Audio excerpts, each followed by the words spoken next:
ఎందుకంటే చాలా సీరియస్గా ఇష్యూస్ వస్తున్నాయి సోషల్ మీడియాలో.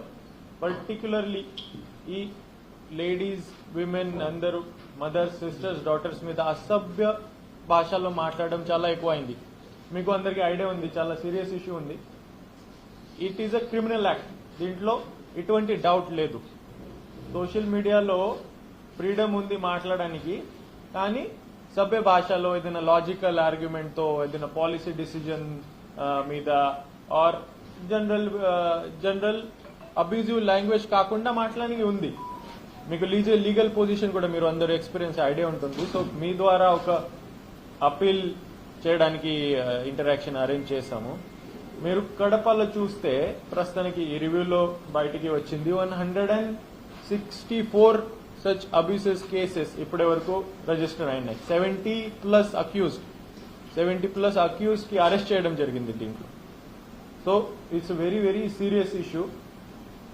నేను అదే ఒకటే మాట చెప్తాను. మీరు పర్సనలీ ఇప్పుడు కలిస్తే ఒక బయట ఇంటరాక్షన్ చేస్తే, సపోజ్ మీరు రెస్టారెంట్ లో ఉన్నారు, దారి మీద ఉన్నారు, ఇద్దరి మధ్యలో సమ్ ఇష్యూస్ గురించి మాట్లాడతాం. సోషల్ మీడియాలో అట్లాంటి లాంగ్వేజ్ వాడతారు, అట్లా మీరు పర్సనలీ వాడతారా? ఎవరు కూడా జనాలు వాడట్లేదు.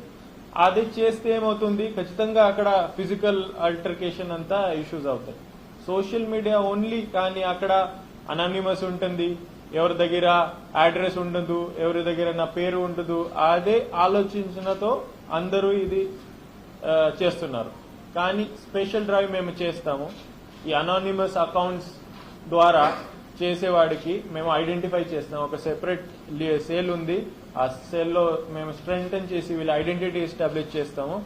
అందరి మీద హూఎవర్ ఈ అబ్యూజివ్ లాంగ్వేజ్